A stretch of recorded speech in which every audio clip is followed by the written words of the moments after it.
Thank you very much, Alan, and I'm absolutely delighted to be presenting this morning. I'm often asked why there are not more employee-owned companies in Scotland, and the reason for that is there's just not enough people, not enough business owners know about it as an option. So huge thanks to Glasgow Chamber of Commerce for running the event. So can I start by just giving you some context in the Scottish business scene? So Scotland, a small country, 5.4 million population, but we're very productive as an economy. Our per capita GDP is £900 above the UK average. We've got 346, let's call it, private sector businesses in Scotland, and over 99% of these businesses are SMEs, so they're smaller businesses. 63% of them are assessed to be family owned. And right now we have got a real succession crisis. We have a lot of business owners who are looking towards retirement, looking for an exit. And there was a 2013 study that showed that of the 900 transactions that took place in Scotland, 600 of them resulted in the ownership of the companies leaving Scotland, either going to the rest of the UK, but lots of them, and particularly in manufacturing, going abroad. And that's got serious repercussions for the Scottish economy. When ownership goes, the local decision making goes, the quality jobs go. In fact, we can see that at McVitie's, can't we? That's devastating for Glasgow, that's closing down. So succession is an issue, and it's a big issue for Scottish businesses. Let's look at the succession options that are facing business owners at the moment. So the most obvious one is a sale to a trade buyer. And that can very often be exactly the right route for the business owner to take. They will get an offer for the business, they'll realise most of the value of the business up front, and they can walk away to the Caribbean island and lie in the deck chair and not worry about what's happening back at the ranch. It can be quite disruptive for employees because, as I say, once the ownership goes, then there is no real commitment to the local area. It can be very disruptive to employees finding different ways to do things. It's also, interestingly, I'm getting an increasing number of business owners who've gone down this route, and they really just get frustrated with the adversity they experience in that trade sale, where you have got the buyer trying to whittle down the price, putting quite serious constraints on. And as one business owner said to me, he had been his own boss for 33 years, and his potential trade buyer was going to make him an employee and have him working to really strict targets. And he said, that's not for me. And therefore he switched that off and went down the employee ownership route. So a sale to a trade buyer can be the right thing to do, but quite often there's a lot of downsides to it. The other option, management buyout. And you'd think that makes perfect sense because you're selling to people who know the business. You're selling to people who have already demonstrated commitment. They know the employees, they know the customers. There's a bit of continuity there. However, a management buyout can put a lot of stress on a small number of individuals as they've got to raise the funding to finance the buyout. You're relying on that management team being a cohesive unit that will agree on the way forward, that will work to make the company successful. But probably the biggest issue in economic terms, and perhaps as well for owners who've poured their life into a business, is a management buyout's actually quite a short shelf life, typically between 3 and 7 years before the issue of succession looms again, as that management team look to exit and get the value for their shares. So you're really, with a management buyout, you're only deferring the succession issue, and that's more disruption for the employees and for the customers and so on. Heartbreakingly, I speak to a significant number of companies who get in touch with me having considered liquidation. They either don't want to sell for all sorts of reasons, don't want to sell to a competitor, or they can't find a trade buyer. There's maybe not a management team who are quite at the level yet to take on the reins of the company. And therefore, the only option that that business owner sees in front of them is liquidation. They are just going to shut up shop, pay out the redundancy, and realise the value of the assets, and business is closed. And that's just, particularly in communities, that's a tragedy, particularly when it's a good going business. So I think that's partly the reason that we're seeing an increasing interest in employee buyouts. I know there's all sorts of ways to do employee buyouts. It's a very, very flexible model. We don't have enough time to go into all of it. So what I'm going to focus on is employee ownership trust, which is new legislation that came in. I'm not going into great detail because Douglas is far better positioned than I am to talk about that. Let's look at the growth of employee-owned companies in Scotland. Sorry, EOBs, three-letter acronym, sorry about that. Growth of employee-owned companies in Scotland. So if you look about 2016, we had 30 employee-owned companies in Scotland, and where we're sitting today, we've got 103. By the end of this month, there'll be 105, and by the end of 2021, there will be 130.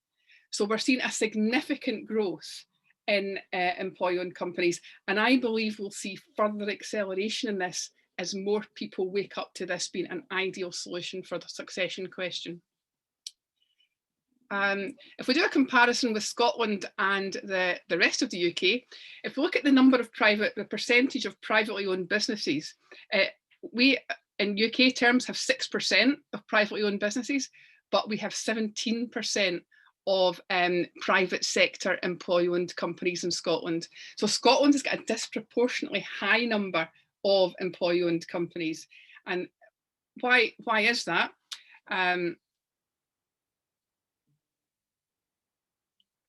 There's a bit of a feeling that Scotland's a natural home for employee ownership.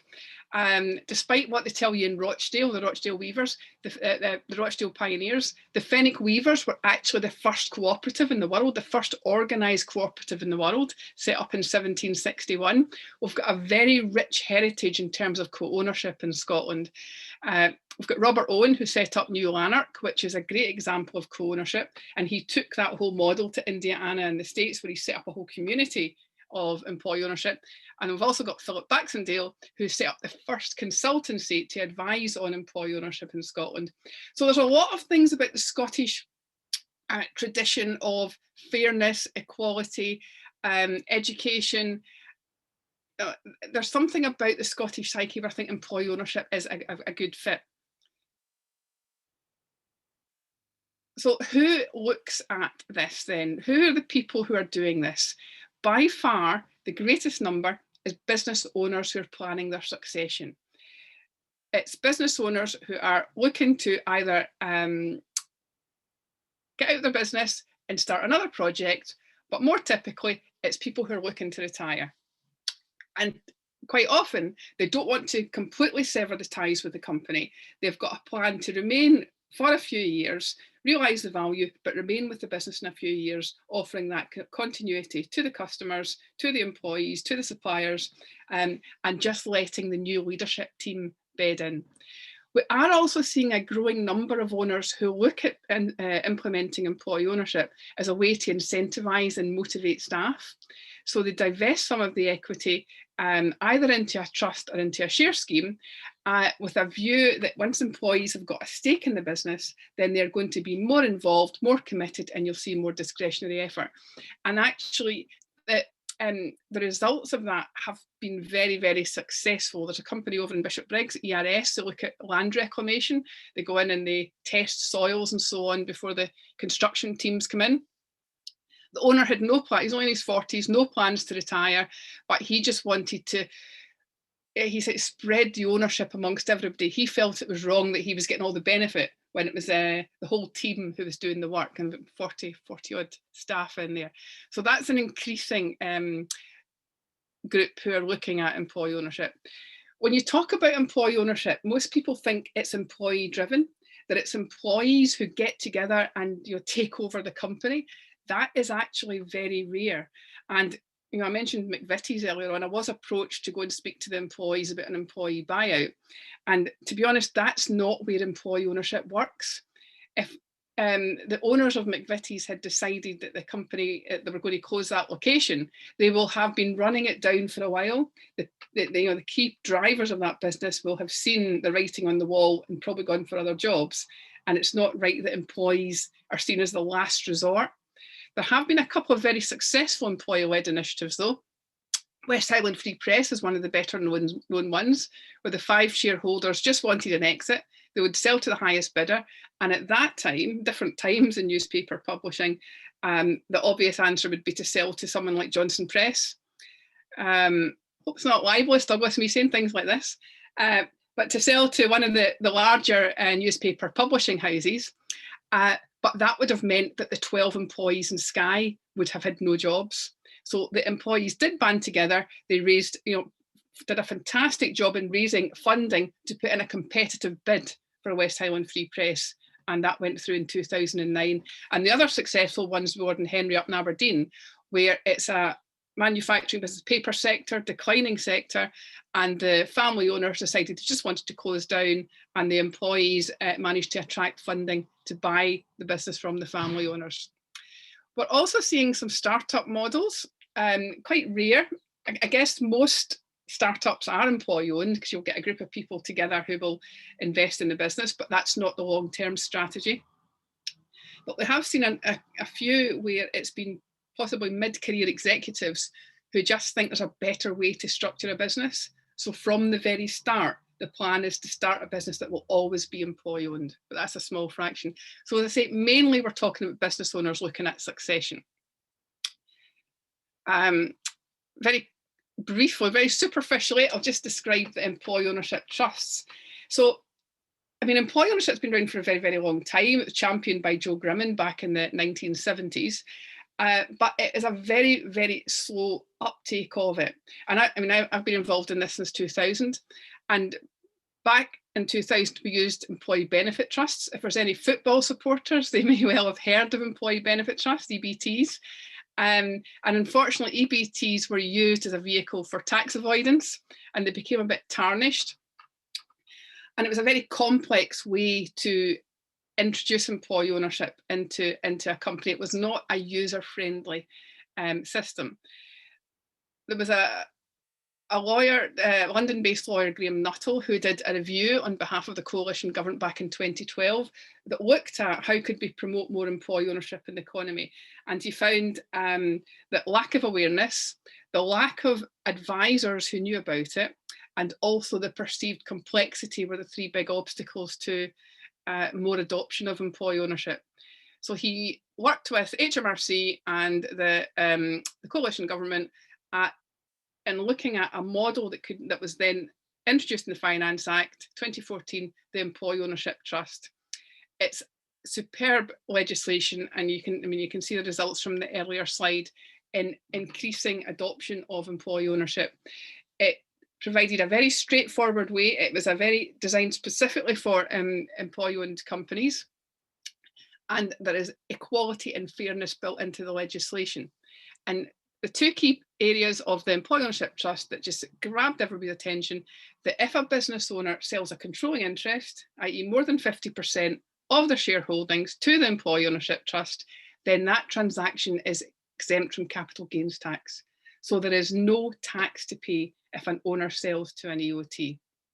Now, there are some requirements that I'm quite often asked, but I don't want all my employees to get it. I just want this group of employees to be owners. EOT doesn't allow that.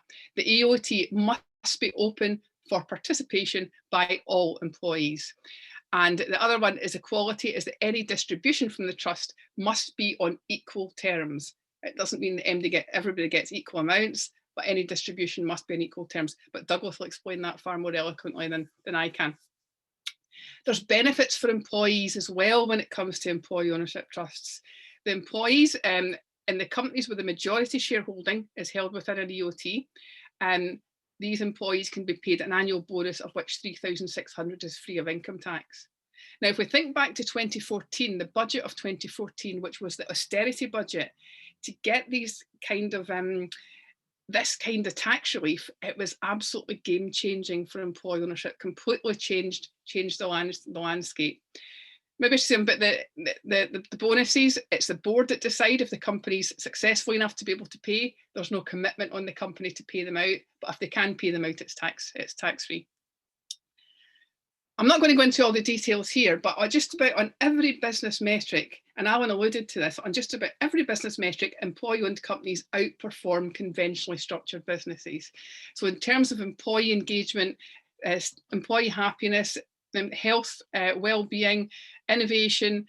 2012 study showed that employee-owned companies performed better during recession than other companies. There was research issued by Scottish Enterprise last week that showed that employee-owned companies held up much better than their peers during the COVID crisis. So just about in every way, employee-owned companies outperform traditionally structured businesses. It's a really compelling argument.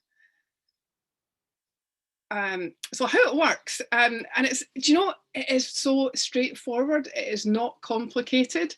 It works very similar to any other commercial transaction. The trust is set up and it acquires, the company acquires the shares from the shareholders. The shareholders lend the company the cash to fund the trust, deferred consideration. I think Douglas is going to explain that more fully. You can get external funding as well. There's an increasing appetite from lenders to support sales to employee ownership trusts with funding. It's more usual that any funding from a mainstream lender or one of the specialist lenders sits alongside a bit of deferred consideration, but it's completely flexible. What's important is that we get a solution that the shareholders are happy with and it fits with the business. The trust buys the company, so the trust purchases the shares. The trust is the purchaser of the shares, and that the loan from the shareholders is repaid over a number of years. And I shouldn't have used the word loan because I know that's not correct, Douglas, but you'll fix that one. And the employees become owners by being beneficiaries of the trust. The employees themselves in the EOT model do not hold the shares directly. They do not have share certificates. They are owners by dint of being beneficiaries of the trust. And they're beneficiaries as long as they're employees. Once they leave the company, they're no longer beneficiaries. An employee ownership trust can sit quite happily next to a share scheme. So if it's something that the company wants to do, it can have a share scheme, very, very flexible. I'm often asked about how employee-owned companies run, and the answer is they run exactly like any other private business. Do you know, it's not a cooperative, it's not all sandals and candles, it's not management by committee. They run probably a lot more competitively than a lot of businesses do. The legal status of the board does not change. The board is still responsible for running the company. The directors of the business will set the strategy, they will allocate resources, they will decide on the plans, they will make sure the company sticks within the legislation, the employment legislation, health and safety. The directors still have that responsibility. Their legal responsibility is to the company. What we don't have is the former owners sitting as the shareholders. What we have got there in their place is the trust, and we appoint trustees, and we can talk a bit more of that in the Q&A if anybody's interested in that. But the trust is not there to run the company. The trust is just there to make sure the company is run well. And the seller can have quite a bit of influence as to what that run well looks like. And we actually incorporate that into the legal documents. So it's not unusual to have as part of the trust and the trustee's responsibility to deliver that the company must remain in Scotland. It must always dedicate a certain amount of its activities to innovation. It must always look at having apprentices in place. Whatever's important to the seller can be written into the documentation, as long as it's legal and as long as it doesn't contravene any other requirements.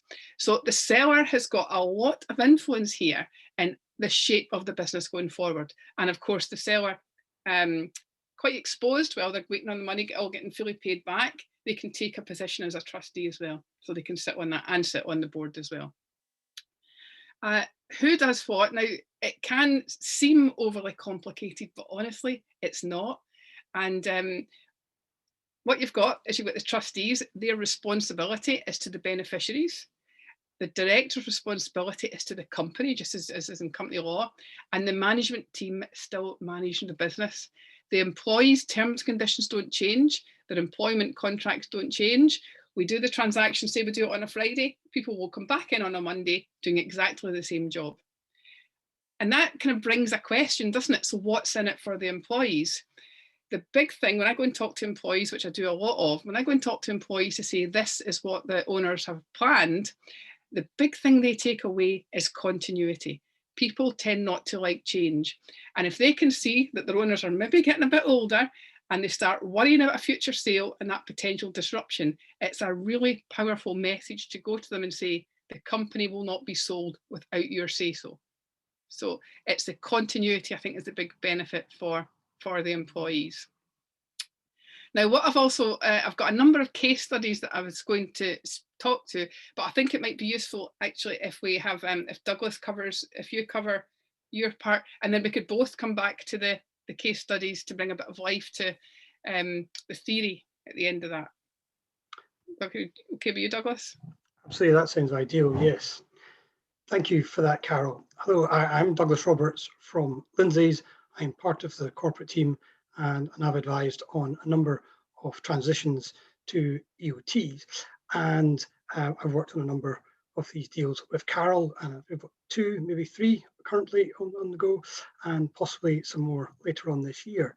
So it's certainly something we're seeing a lot more interest in. I'm now going to touch a bit on the legal side of what requirements need to be made in order to satisfy the legislation, in order to get this tax break, in order to be deemed to be an EOT that meets HMRC's requirements. Before I do that, as a corporate lawyer who deals with a lot of succession options that Carole mentioned, I'm going to run through some of the benefits and potential drawbacks of EOTs that I see as a lawyer involved. And one of the main benefits there is right at the top, fair price. It's, Carole mentioned, one of the biggest points of contention in any sale and purchase is the price and how it's constituted, and is it paid on day one, and are there targets or an earn out as we call it, and that causes a lot of tension and a lot of issues. In EOT deals, the price is normally something which should go out to an independent expert, an accountant, either the company's accountants or another firm of accountants, and they will say, this is what we think the fair value is. So it's quite straightforward in that sense. There's limited due diligence. Again, a lot of time and tension builds up in any sale because of the amount of questions that are asked about employees, about pensions, about leases, etc.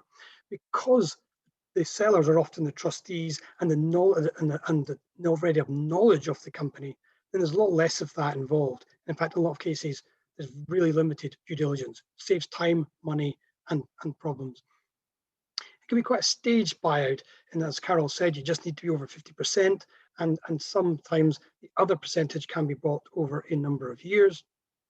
Carole touched on a very important point, legacy and local commitment, that keeping jobs local, keeping jobs and businesses in Scotland and not moving down south. I often say that our 2 big, without meaning too controversial, our 2 biggest banks, RBS and Bank of Scotland, after what happened to them in 2008, 2009, a lot of the decision making is no longer made in Scotland for these banks. They're part of bigger groups, and that can mean that some of the key decision making roles aren't in this country, and therefore potentially a bit of the focus can be lost, and some jobs can move.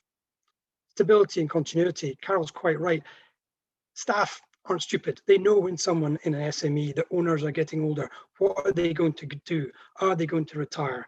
Are they going to sell to someone? Are we going to have a job? And that can cause employees to move elsewhere. That can cause employees to take their eye off the ball. And so it is a great way of giving the employees that stability. And as Carole mentioned, seller can stay involved. They don't need to sell 100%. They can, and we're actually seeing that as in most of the deals we're doing now, that the sellers are selling all of their shares. All shareholders sell. But you can keep a percentage, and you can stay on as an employee and stay on and have some influence. Some often, we mentioned before, stay on as trustees. There are some potential drawbacks of EOTs, and it isn't suitable for every company, but it is an option which I think everyone should consider and see, will this work for us?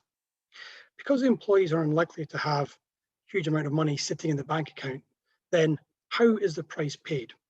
Well, it's normally paid over a number of years so that the seller doesn't get all his money on day one when the deal is signed, but is paid a lump sum on day one, and then a number of payments over a number of years.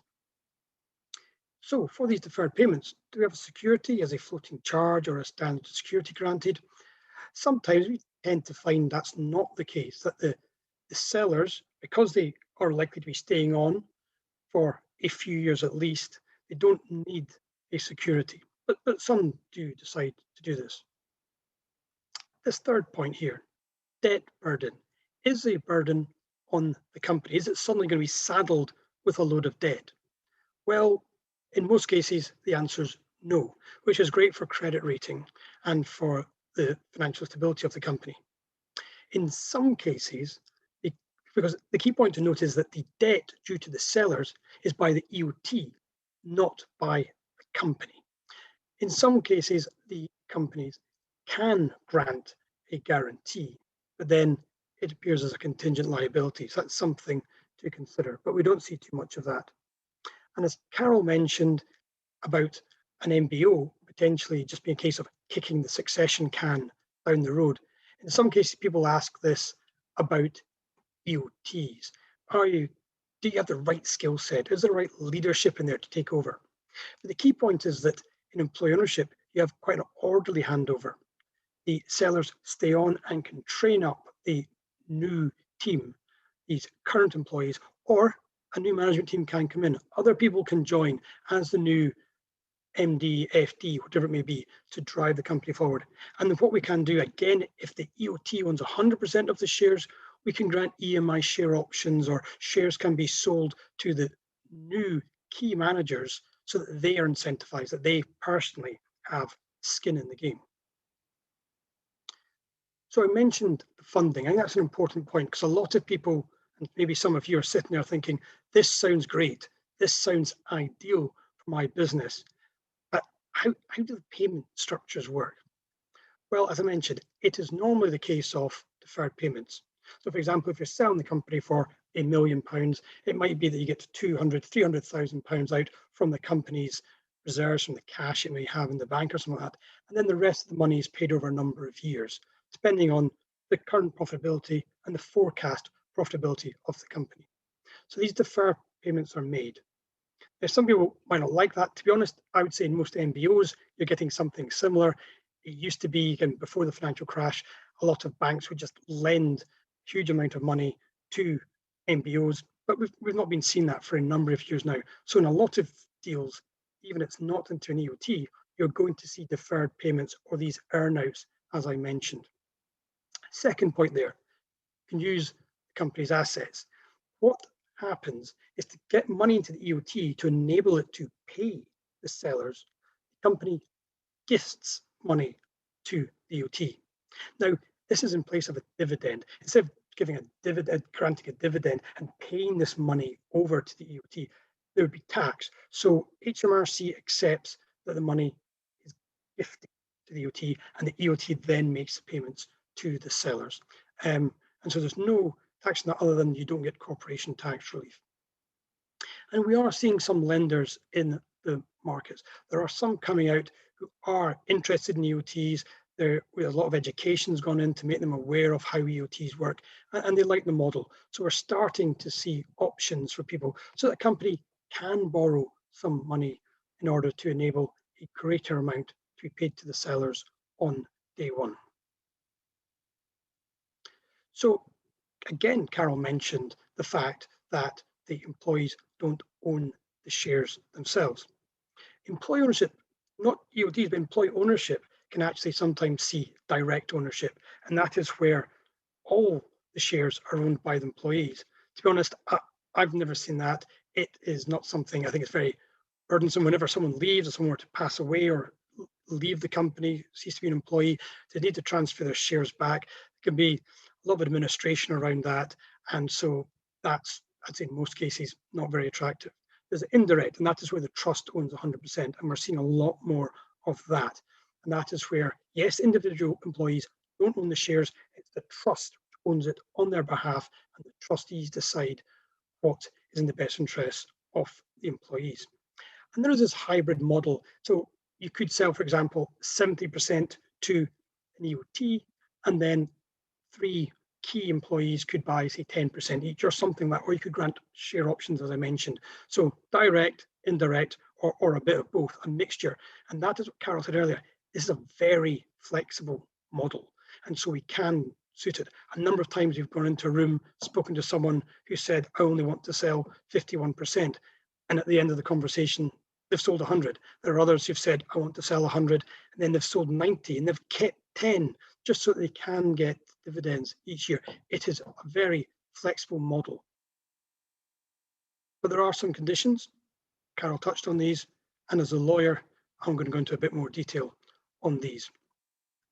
And I won't spend too much time on these because obviously we want to move on to the case studies and leave time for Q&A. So to qualify, there are quite a few conditions, but the 5 main are controlling interest, all employee requirement, equality requirement, trade, it must be a trading company, and limited participation. I'll come to each of these in turn. Controlling interest requirement. The EOT must acquire a controlling interest which is more than 50%. Some say 51%. That's not actually accurate. It is just 50% plus 1 share. It's that majority, so that the EOT controls the company and that the other shareholders can't outvote it. And that is very sensible in order to get this attractive tax. Secondly, as Carole mentioned, it must be for the benefit of all the employees, not just a certain group. Everyone must be included.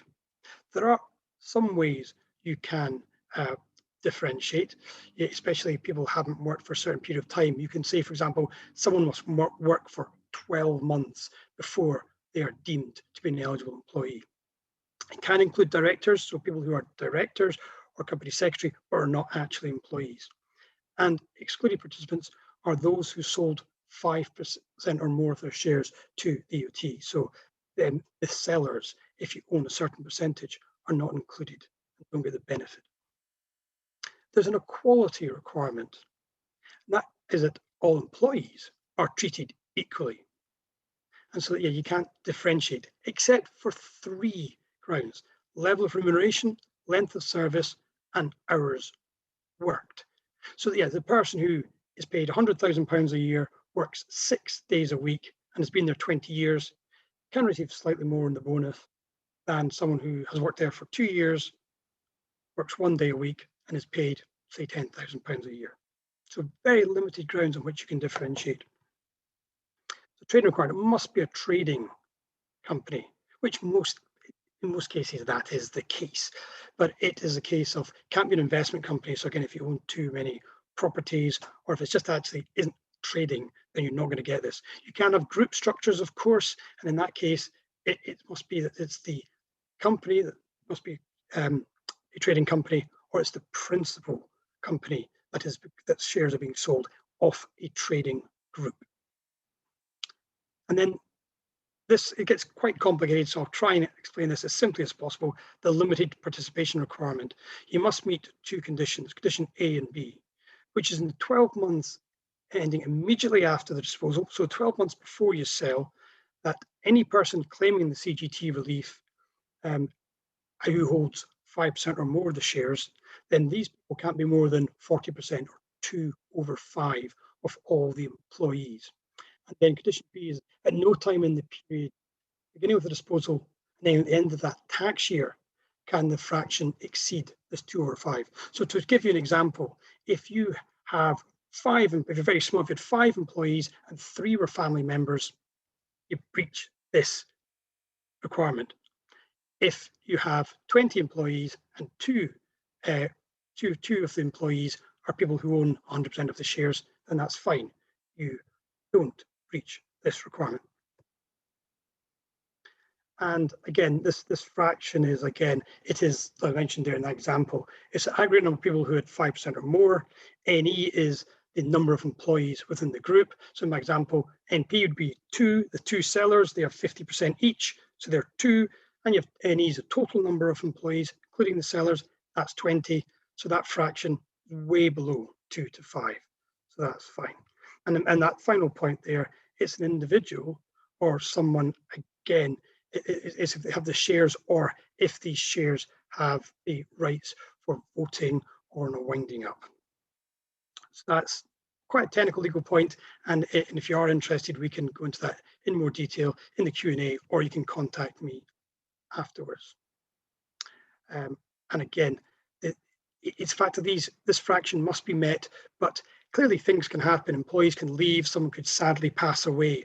And so again, it must be with the reasonable control of the employees. So you can't make lots of people redundant, sorry, lots of trustees, you can't make lots of employees redundant. So it must be something which is outside the reasonable control of the trustees of EOT, and it can't be for more than 6 months. So now, Carole and I thought it'd be useful to touch on some examples, some case studies which bring to life a lot of what we've been saying. So Palimpsest is a book publisher based in Falkirk, and it's a husband and wife team, as a lot of Scottish businesses are structured that way. And the market leaders, global market leaders in supplying to the book publishing sector. And Ruth and Craig were looking to retire. They're looking to got a house in Nairn, and they wanted to relocate there. And they started to explore the exit options. And they found that any of the buyers that would have potentially bought the company would have been in India. And there would have been, and I mean, you know, it's like a lot of these small companies in Scotland, isn't it? It's like an extended family. And a lot of the employees had been with Craig and Ruth for so long that they had no stomach at all to sell to someone that would relocate.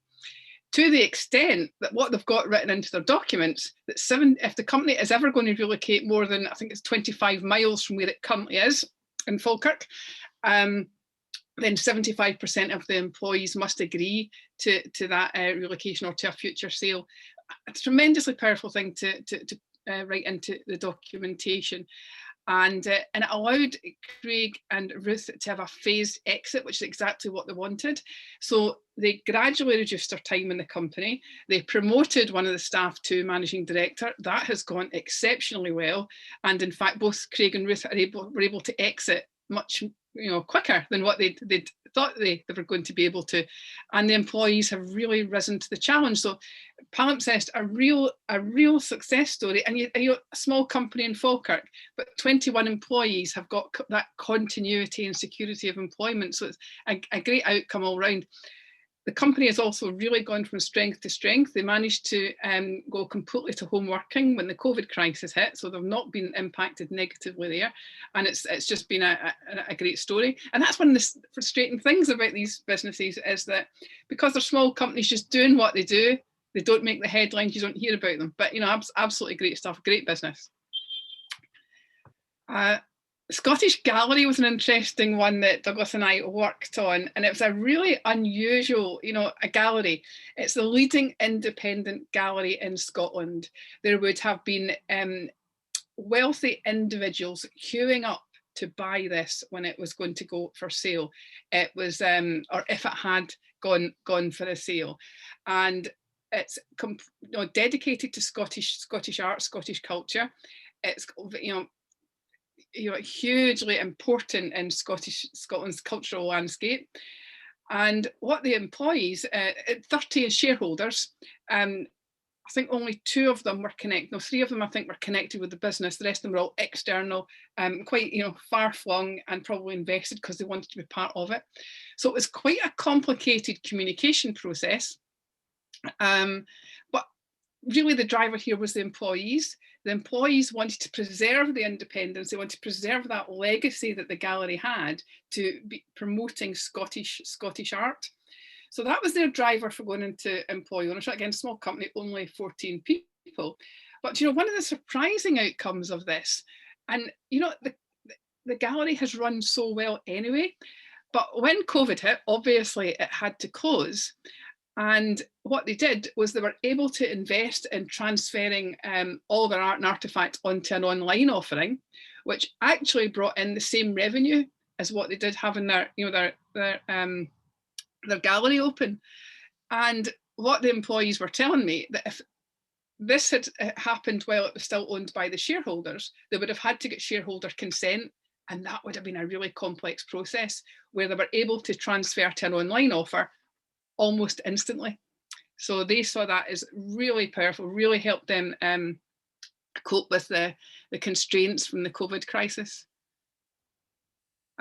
Gill Financial, now I'm a wee bit nervous about talking about this because I think Roy Gill is on the call.